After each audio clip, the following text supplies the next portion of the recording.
Hi, my name's Dee and welcome to Sunchild Tarot. Now, this is your general reading for August for those born in the year of the rat. So my Western Zodiacs are already out. This will be put on a playlist which they'll be on as well. Or you can follow the tags beneath if you can see them. Now, being a general reading, of course, general reading rules apply because, let's face it, it's not going to hit for 1/12 of the population. So if someone else appears in this reading, roles can get reversed. Timing is far from absolute. The reading's useful for whenever you find it and for whenever it is applicable. Now, it's not one of my readings where there is a past and a present. So it's more like an energetic forecast, but it probably won't harm to ask a question beforehand, because then you can see whether the reading really is for you or not.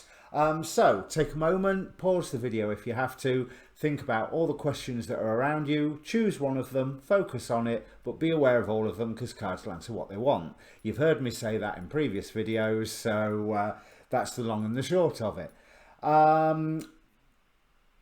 Yeah, that's everything. Housekeeping, there is a link down below for the Facebook page for this channel. I post all these videos, obviously, plus the astrology shows on YouTube that I'm learning from. So, hey, come join in. Plus anything else I find interesting. So, yeah, come join the fun.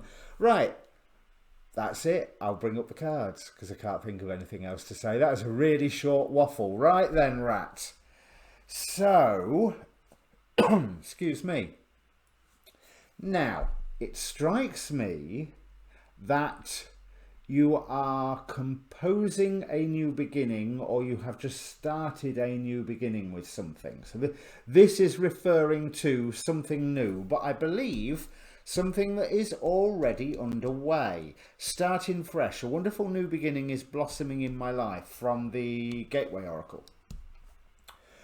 But I also feel that it's maybe not as full-on new beginning as what you would like, because at the bottom of the deck we have the Eight of Wands reversed, or bottom of a deck, there's four of them here. We have the Eight of Wands reversed. So things are coming quite slow. It's almost like that you are being, you are joining forces with someone or something, you know, so it could be a new philosophy, a new skill, a new but this is more like a someone. And what I want to tell you here is be careful, because this new beginning is indeed exactly that, and it's demanding of you that you know what you're doing, which is a tall order, I accept. But as in, you know where you're aiming for. This, the Sacred Temple card from the Quantum Oracle, this talks about getting in touch with your heart center. This talks about now's the time to get in touch with your heart center. So to look within, whether that's taking meditation or whether that's taking a lot of thought, whether that's making decisions in a fashion where you always have chance to sleep on the decision before you make it. You may sort of make it, but then sleep on it and see if you still think the same way in the morning. And the reason that I say this is the hexagram. We have hexagram number 44, which is wind beneath heaven. And it talks of the wind causing disruption between the earth and heaven and above. Now, I normally see wind as a positive energy. But what this card in the interpretations that I've got in my books, it suggests that there is a negative influence around you. And that negative influence around you at the moment is totally harmless. It's not creating any effect with its negativity or with their negativity. However, it needs dealing with, because if you don't deal with it, it's a problem that can grow and grow and grow. And bear in mind, especially with this Lovers card, this could also be somebody that you're attracted to. Now, I don't necessarily mean sexually there. It could be attracted to in business or attracted to intellectually, whatever. But this potentially negative influence is here, and joining forces with someone is here. And I am hoping that they're not the same thing. But this middle row is all about, I mean, if we look at it, we start with the sacred, well, we start with Heal the Ouch, one of two cards that fell out of the Enchanted Map Oracle, which is what made me say that although this is a new beginning, it's not like you've finished everything. There is still healing to go through. Well, yeah, of course there is. That's life, and we're all in that position. But it's some healing that otherwise, if you don't work on it, could affect what you are doing and what you are trying to achieve now. Now, here, we have recognition by yourself and others of a vast emotional potential with this Ace to the Two of Cups. And that emotional potential, it's exactly that. It is a potential. It doesn't mean that it's actually happened. Wonderful dream. Is it going to mature? Remember, these in-between tarot are exactly that, in between the cards. But this has been recognised by yourself and by others by the looks of it. And then we have the 7 to 8 of coins, immediately followed by the 8 of pentacles. Now, to me, that's a card of study. That's a card of research. It's also a card, look how she's signing her name on a monument regarding the Bill of Human Rights. So it's a matter of examining the past and taking the victories out of it that you can, and the lessons out of it that you can, to enable you to work hard for the goal that you are setting. Here is the actual goal setting. So this goal setting is defined by a vast emotional potential that you have discovered, that you have recognized by knowledge of the past and by you listening to your heart center and actually opening up the... This sacred temple isn't like some mythical state of being. It is something that exists within you, and it's not that you are creating it within you. It is to be looked at as a point where this exists within you. Touch it, reach it, stand in it. Shout and scream in it and hear your voice echo back. This is the chamber of your heart in an energetic hippie hocus pocus sense.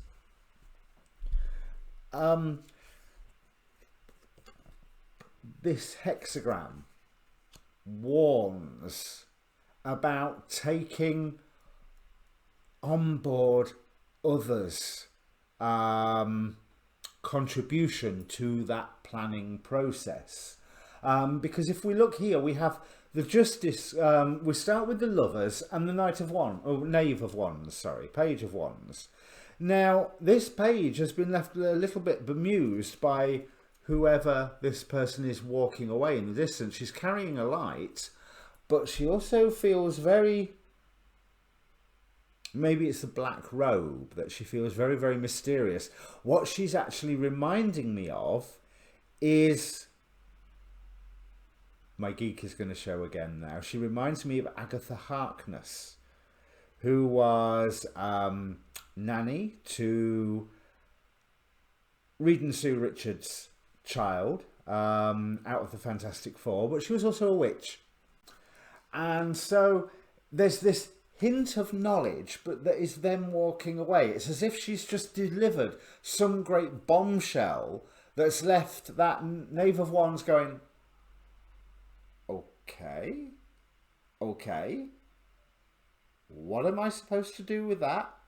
And I think that's what started this new beginning, is that there has been some form of bombshell, and you do have the option of working with somebody or not, because remember, I immediately jumped on that working with somebody and joining in union with someone for the Lovers, but that's a little bit more the Two of Cups. The Lovers card is a card of choice. And then next, you're immediately trying to look fairly at what has value, which maps perfectly with this planning process. And there's a message here at the bottom in this row of the whole planning process of the keep trying. Yes, take charge, but what is more important is what is slowly happening behind the scenes. Now, that's true for you and may well be true for this influence as well. That's certainly what the hexagram descriptions say. And Two of Pentacles reversed. And now that is not telling me that things are out of balance. That is telling me balance be damned. It's time to see what the true value of things that you are wanting to reach for and you're wanting to strive for is. You need to make some decisions. So again, two decision cards, the Lovers and Justice. You need to make some decisions about what really has value to you and what you really, really want to work towards to define your own kingdom. But again, slowly behind this Emperor's throne, a tortoise. So very, very sturdy, but very, very slow.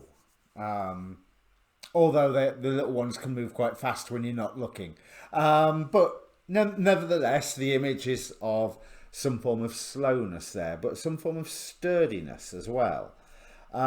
So what's going on behind the scenes with you?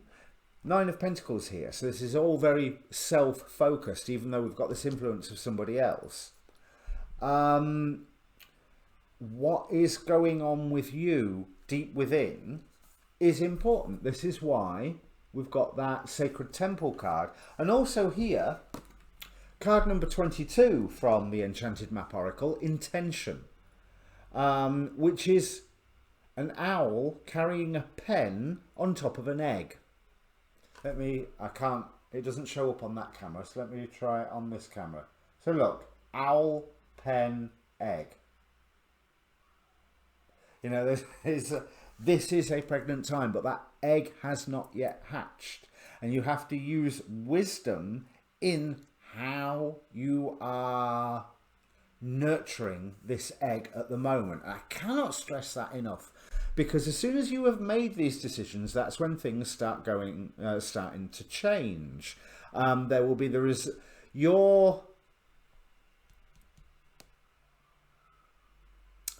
your making plans for the future is saying, what am I going to be committed towards? And I believe that you are prepared to make a commitment, but you're prepared to make a commitment because it's the right thing to do. Justice card here again. So Justice card here twice. An Eight of Pentacles, Eight of Wands here, clarifying the Ten of Cups, which is the second most happy, joy card of the deck. So if you are working out what has value and what is fair, and what you feel is right and just, this really is a pregnant time. So we have the World to the Fool card. So again, start the cycle again, but a new one this time. You don't want to be doing the same old, same old. Now, let me grab some of the books regarding this hexagram. So out of the book that came with these cards, we have The Restless Wind Troubles the Peaceful Relationship Between Heaven and Earth. In the same way, the inferior person seeks to stir unrest and disturb the peace. Such a person must not be underestimated. It is best to meet them directly and confront the disturbance before it can do much damage. The problem will not go away on its own. It must be met and conquered. But here's where that point of attraction comes in with the Celestial Dragon I Ching. It calls this the gate. And bear in mind, master number 44, we've got 22 going to 44. So beware of what you are manifesting, which is why you have to go through this intense process of, hang on a minute, does this mean anything to me? Is this actually anything of value, or am I just carrying on because? You know, and because might be because I've always done it, because my family's always done it, because the town's always done it, because it was the natural progression of what I did at university or at college or at school. All the different ways that, you know, something can gather momentum throughout your life. It's up for you now to look within and say, is that what I want? Does it have any value for me? So back to the hexagram. They are drawn to each other at first sight as he takes her hand and knows that it is better not to ask her name. This is a time of contact or momentary union. Enjoy it. Gain from the experience, using it as a catalyst to draw strength from the source. However, we must not try to make anything lasting, for this path will lead straight into the spider's web. Now that's a really interesting image to associate with the hexagram. So maybe there is someone who will turn up and inspire you,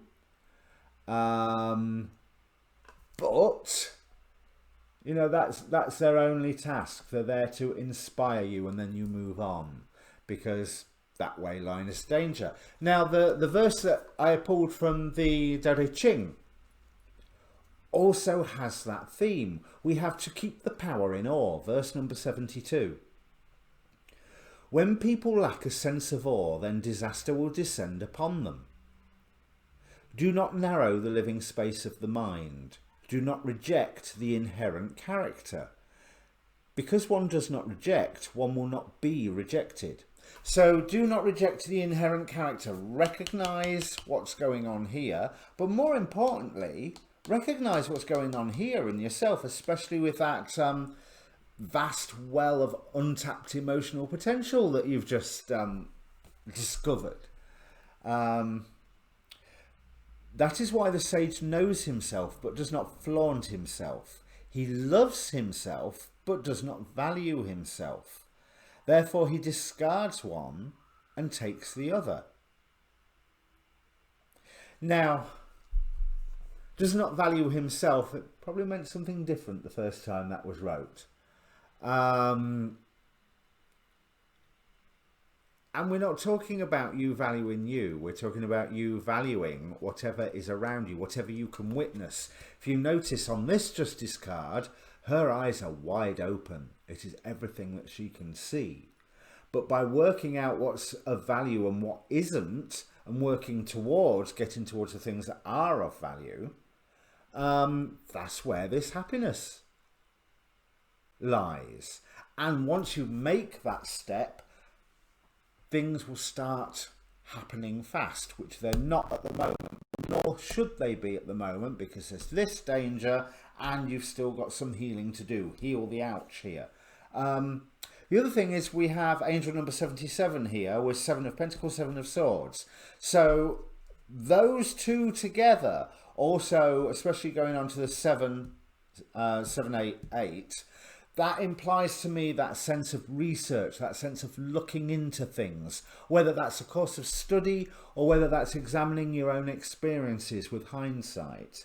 But angel number 77, if I remember correctly, talks about you will get your just rewards if you are following your spiritual guidance. Or, conversely, the fact that you have been following your spiritual guidance has been noticed, recognized, and will be rewarded, with a wonderful clarity here at the end. But again, don't go for any illusion of balance. Only by you assessing what you value and what you don't value, and in that temporal situation, balance be damned, can you actually find clarity that gives you a true sense of balance. Now, the true sense of balance is not balancing your this is going to sound really selfish, but it's not compromising your sense of justice, your sense of value, your sense of what is right by another's sense. This is a solitary focus where you need to listen to your intuition, High Priestess here, and you need to listen to your heart center. And you don't need to listen to any poisonous voices, let's put it that way, because you're not the only one who has recognised what's going on with you. So don't let somebody else step in and pollute it. But there may be some inspiration that you can get from somebody who is, let's say, less than agreeable. They're not someone that you want to have as a bosom buddy, but it doesn't mean that they can't give you a really good idea or a real shock. Even if what they say isn't true, that the shock of what they've said will get you thinking to find something that is true. So they may be a less than likable person, but they've still bought you a gift in that. That's everything that I can see, really. But yes, you're in that new beginning. Now's the time to decide where that new beginning is going to go. So, Rat, if this was a normal reading, I would say go and watch your sun, moon and rising signs now. But, well, yeah, go and watch your sun, moon and rising signs if you haven't, for the Western Zodiac. And if you don't know what they are, link down below. In the meantime, comment, because I'd like to hear what you say. Is the reading relevant for you? And do you like this particular style of reading, as opposed to all my other spreads that I do for different purposes? I'd like to know what you think. All right. Cheers.